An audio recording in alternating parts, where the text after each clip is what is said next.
नमस्कार मराठी मंडळीवर तुमच्या सगळ्यांचं स्वागत आहे। 16 महिला आमदार ज्यांच्यापैकी 8 आमदारांचा पराभव निश्चित आहे, तर उर्वरित 8 महिला आमदारांपैकी एक महिला आमदार होणार आहे महाराष्ट्राची मुख्यमंत्री। चला तर जाणून घेऊया कोणत्या आहेत त्या 16 आमदार, कुणाचा होणार विजय आणि कुणाचा होणार पराभव आणि कोण होऊ शकते महाराष्ट्राची पहिली महिला मुख्यमंत्री। यामिनी जाधव बायखळाच्या आमदार आहेत। यामिनी जाधव सध्या त्या शिंदेच्या शिवसेनेत आहेत। 2019 ला त्यांचा सामना एमआयएमचे वारिस पठाण आणि अरुण गवळींचा पक्ष अखिल भारतीय सेनेच्या उमेदवार गीता गवळी यांच्याशी झाला होता। काँग्रेसकडून अण्णा चव्हाण मैदानात होते, मात्र यावेळी यामिनी जाधव यांना विधानसभा जड जाणार असं दिसतंय, कारण अल्पसंख्याक मतं आता एमआयएम कडे न जाता काँग्रेसला साथ देत आहेत। कारण त्यांच्या लक्षात आलंय की एमआयएम मुळे मतांचं विभाजन होऊन भाजपला फायदा होतोय आणि आता ठाकरेंची साथ सुद्धा काँग्रेसला आहे। ठाकरेंची मदत काँग्रेसला होणार आहे आणि त्यामुळे या मतदारसंघात काँग्रेसला संधी आहे। बायखळाकरांनो, कोण हवाय तुम्हाला तुमचा आमदार सांगा?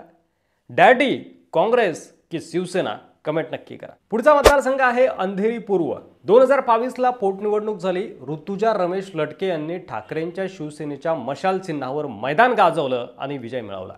ठाकरेंना इथं फक्त काँग्रेसचंच आव्हान होतं, मात्र आता काँग्रेस आणि ठाकरे मित्र झालेत, त्यामुळे ऋतुजा लटके यांचा विजय पक्का मानला जातोय। जिंकणार का मग पुन्हा एकदा ऋतुजाताई? आम्हाला कमेंट करून नक्की सांगा। त्यानंतर लता सोनावणे शिवसेनेच्या आमदार। चोपडा हा विधानसभा मतदारसंघ रावेर लोकसभा मतदारसंघात मोडतो। इथं राष्ट्रवादीचं आव्हान लता सोनावणे यांना होतं, पण आता राष्ट्रवादी 2 गट झाल्यामुळे आणि भाजपची साथ लता सोनावणे यांना मिळाली तर विजय खेचून आणता येईल। खेचता येणार का विजय? आम्हाला नक्की सांगा। भाजपच्या मनीषा चौधरी यांना दहिसरमध्ये एकमेव फायदा म्हणजे ज्या उत्तर मुंबई लोकसभा मतदारसंघात त्यांचा विधानसभा मतदारसंघ मोडतो त्या लोकसभेचे खासदार सुद्धा भाजपचेच आहेत आणि त्यामुळे पूर्ण ताकद त्यांना भाजपची मिळणार आहे। आघाडीने जर इथे तगडा उमेदवार दिला तर ठीक, नाहीतर मनीषा चौधरी हॅट्रिक मारतील का यात शंका आहे। तुम्हाला काय वाटतंय? आम्हाला नक्की सांगा। चिंचवडच्या आमदार आहेत भारतीय जनता पक्षाच्या अश्विनी लक्ष्मण जगताप। 2009 पासून कोणताच विरोधी उमेदवार जगताप कुटुंबाला टक्कर देऊ शकलेला नाहीये। 2024 ला निश्चित अश्विनीताई मैदान मारतील अशी शक्यता आहे। चिंचवडकरांनो, सांगा कोण हवाय तुम्हाला आमदार? कमेंट नक्की करा। नाशिक मध्यच्या आमदार आहेत भारतीय जनता पक्षाच्या देवयानी फरांदे। काँग्रेसच्या हेमलता पाटील यांनी चांगली टक्कर त्यांना दिली होती 2019 ला। मनसेचे नितीन भोसले देखील मैदानात होते, पण आता तर मनसे ही दिलसे भाजप सोबत आहे आणि त्यामुळे देवयानी फरांदे यांना आव्हान असणार आहे ते फक्त काँग्रेसचंच। जर काँग्रेसचं आव्हान त्यांनी पेललं तर ठीक, नाहीतर त्यांचा पराभव होऊ शकतो। काँग्रेसचं आव्हान जर त्यांना पेलवलं तर त्यांचा विजय होऊ शकतो। जिंतूर 2014 ला राष्ट्रवादीचे विजय भांबळे आमदार होते या ठिकाणी। 2019 ला राष्ट्रवादीकडून हा मतदारसंघ गेला भाजपाकडे। भाजपच्या मेघना बोर्डीकर आमदार झाल्या। राष्ट्रवादीनं जर यांचं काम पुन्हा एकदा केलं तर संधी आहे असं वाटतंय। बाकी तुम्ही सांगा। चिखली, ज्यांच्या नावाची तुम्ही वाट बघत होता, अर्थातच त्या आमदार म्हणजे श्वेताताई महाले। चिखलीचे आमदार काँग्रेसचे राहुल बोंद्रे यांचं कडवं आव्हान भाजपच्या श्वेताताई महाले यांना असणार आहे। काटेकी टक्कर आपल्याला या ठिकाणी बघायला मिळेल। सांगा तुम्ही चिखलीकरांनो, श्वेताताई महाले की राहुल बोंद्रे? कोण हवाय तुम्हाला तुमचा आमदार? पर्वती विधानसभा मतदारसंघ। भाजपच्या माधुरी मिसाळ या पर्वती विधानसभा मतदारसंघाच्या विद्यमान आमदार आहेत। 2019 ला राष्ट्रवादीच्या अश्विनी कदम यांनी त्यांना जोरदार टक्कर दिली होती, पण आता घड्याळ आणि कमळ मांडीला मांडी लावून बसलंय ना। मग काय माधुरीताई जिंकतील? काय आहे तुमचा अंदाज? आम्हाला कमेंट करून नक्की सांगा। पुढचा मतदारसंघ आहे केज। भारतीय जनता पक्षाच्या नमिता मुंदडा केज विधानसभा मतदारसंघाच्या विद्यमान आमदार आहेत। उच्च शिक्षित आणि प्रचंड लोकसंपर्क असलेल्या नेत्या म्हणून त्या प्रसिद्ध आहेत। नमिता मुंदडा या राज्याच्या माजी मंत्री आणि दिवंगत डॉक्टर विमल मुंदडा यांच्या सून आहेत। बीड जिल्ह्यात तर मुंदडा घराण्याचा एक मोठा दबदबा आहे। 5 टर्म विमल मुंदडा आमदार राहिलेले आहेत आणि आता त्यांचा रेकॉर्ड त्यांच्या सूनबाई नमिता मुंदडा भविष्यात मोडतील का? तुमचा अंदाज काय आहे? कमेंट करून सांगा। सध्या तरी 2024 ला त्यांचा विजय जवळपास निश्चित मानला जातो। बेलापूरच्या आमदार आहेत मंदा म्हात्रे। यांनी 2 टर्म मारलेले आहेत आणि 3री टर्म त्या पूर्ण करतात का हे पाहणं महत्त्वाचं असणार आहे। त्यानंतर शेवगाव विधानसभेच्या आमदार आहेत मोनिका राजीव राजळे।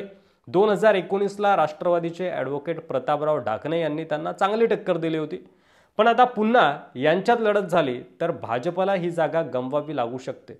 पण राष्ट्रवादी भाजप सध्या एकत्र आहे आणि खरी चिंता तर हीच असणार आहे जागा वाटप करताना की ज्यांनी काठावर आपली विधानसभेची आमदारकी मागच्या वेळी गमावली ते यावेळेस इच्छुक असणार आहेत प्रत्येक मतदारसंघामध्ये आणि त्यांना तिकीट मिळालं नाही तर ते दुसऱ्या पक्षात जातील किंवा बंड करतील असं अनेक मतदारसंघामध्ये बघायला मिळेल। शेवगावमध्ये सुद्धा ही परिस्थिती निर्माण होऊ शकते। सध्या शेवगावमध्ये कुणाची हवा आहे आता शेवगावकरांनो आम्हाला कमेंट करून नक्की सांगा।